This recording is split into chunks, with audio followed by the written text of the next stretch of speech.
The last thing the men behind the curtain want is a conscious, informed public capable of critical thinking, which is why a continually fraudulent zeitgeist is output via religion, the mass media, and the educational system.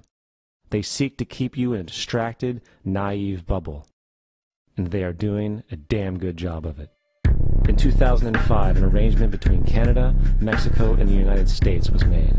This arrangement, unannounced to the public, unregulated by Congress, merges the United States, Mexico, and Canada into one entity, erasing all borders. It's called the North American Union, and you might want to ask yourself why you've never heard of this. In fact, there is only one mainstream reporter who has actually heard of and has had the courage to cover this issue. The Bush administration's open borders policy and its decision to ignore the enforcement of this country's immigration laws is part of a broader agenda. President Bush signed a formal agreement that will end the United States as we know it, and he took the step without approval from either the U.S. Congress or the people of the United States. It's a deal that few have even heard of. It's being done again by very few people at the very top on behalf of the investment class, but the working class of people, political officials across our country, from communities, from cities and so forth, they don't know anything about this. This isn't some trade agreement. It is a total removal of sovereignty from these countries, which will also result in a completely new currency called the Amero. Fall. Apart from that, I think one thing people who are dollar-based need to focus on is the Amero. That's the one thing that nobody's talking about that I think is going to have a big impact on everybody's life in Canada, the U.S., and Mexico. The Amero is the proposed new currency for the North American community, which is being developed right now between Canada, the U.S., and Mexico to make a borderless community, much like the EU, and the dollar, Canadian dollar, U.S. dollar, and the Mexican peso replaced by the Amero.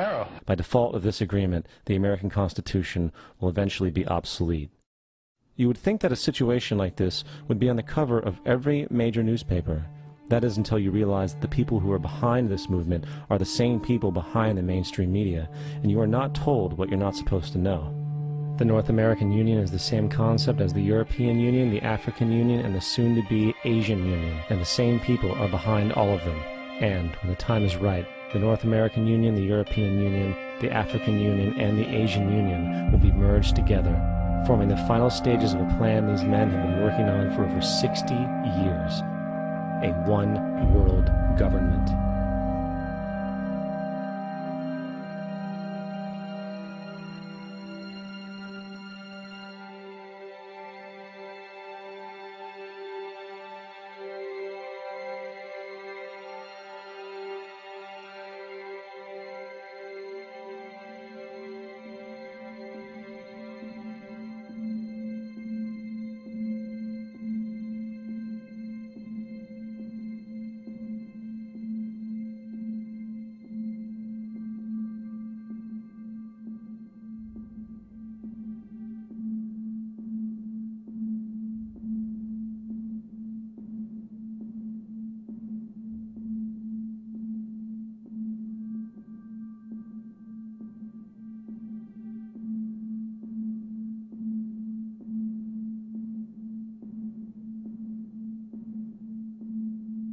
One bank, one army, one center of power.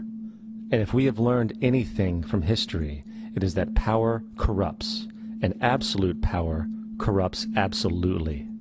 This is Aaron Russo, a filmmaker and former politician. To his left is Nicholas Rockefeller of the infamous Rockefeller banking and business dynasty. After maintaining a close friendship with Nicholas Rockefeller, Aaron eventually ended the relationship, appalled by what he had learned about the Rockefellers and their ambitions. I got a call one day from an attorney woman I knew, and she said, "Would you like to meet one of the Rockefellers?" I said, "Sure, I'd love to." And we became friends, and he began to divulge a lot of things to me.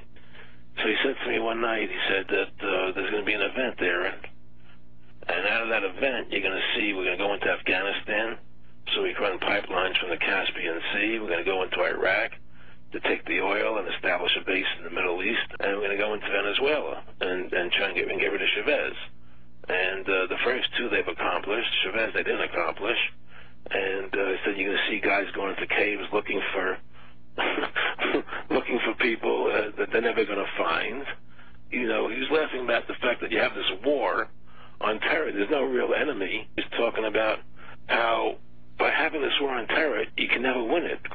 So it's an eternal war. And so you can always keep taking people's liberties away. And I said, how are you going to convince people that this war is real? He said, but the media. The media can convince everybody it's real. I mean, you know, it's just that you keep talking about things. You keep saying it over and over and over again, and eventually people believe it. You know, you created the Federal Reserve in 1913 through lies. You create 9/11, which is another lie. Through 9/11, you're fighting a war on terror, and now all of a sudden you go into Iraq, which was another lie, and now they're going to do Iran. You know, and it's all one thing leading to another, leading to another, leading to another. Now, I would say, what are you doing this for? What's the point of this thing? You have all the money in the world you ever want. You have all the power. I said, you know, you're hurting people. It's not a good thing. And he would say, what do you care about the people for? Take care of yourself and you take care of your family. And then I said to him, what are the ultimate goals here? He said, the ultimate goal is to get everybody in this world chipped with the RFID chip, and have all money be on those chips and everything on those chips. And if anybody wants to protest what we do or violate what we want, we just turn off their chip. That's right, microchipped. In 2005, Congress, under the pretense of immigration control and the so-called war on terrorism, passed the REAL ID Act, under which it is projected by May 2008, you will be required to carry around a federal identification card, which includes on it a scannable barcode with your personal information.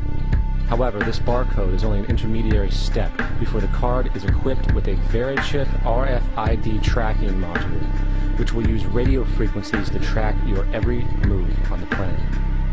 If this sounds foreign to you, please note that the RFID tracking chip is already in all new American passports.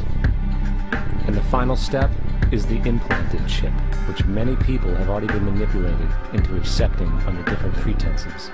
We have a Florida family who are really pioneers of the brave new world. They have volunteered to be the first ever to have microchip identification devices implanted into their body. After 9/11, I was really concerned with the security of my family.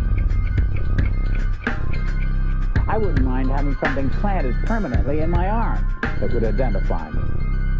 In the end, everybody will be locked into a monitored control grid where every single action you perform is documented. And if you get out of line, they can just turn off your chip, for at that point in time, every single aspect of society will revolve around interactions with the chips. This is the picture that is painted for the future if you open your eyes to see it. A centralized one-world economy where everyone's moves and everyone's transactions are tracked and monitored, all rights removed. The most incredible aspect of all, these totalitarian elements will not be forced upon the people. The people will demand them.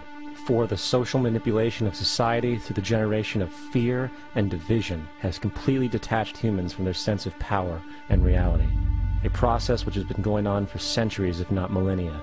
Religion, patriotism, race, wealth, class, and every other form of arbitrary, separatist identification and thus conceit has served to create a controlled population, utterly malleable in the hands of the few. Divide and conquer is the motto, and as long as people continue to see themselves as separate from everything else, they lend themselves to being completely enslaved. The men behind the curtain know this, and they also know that if people ever realize the truth of their relationship to nature and the truth of their personal power, the entire manufactured zeitgeist they prey upon will collapse like a house of cards.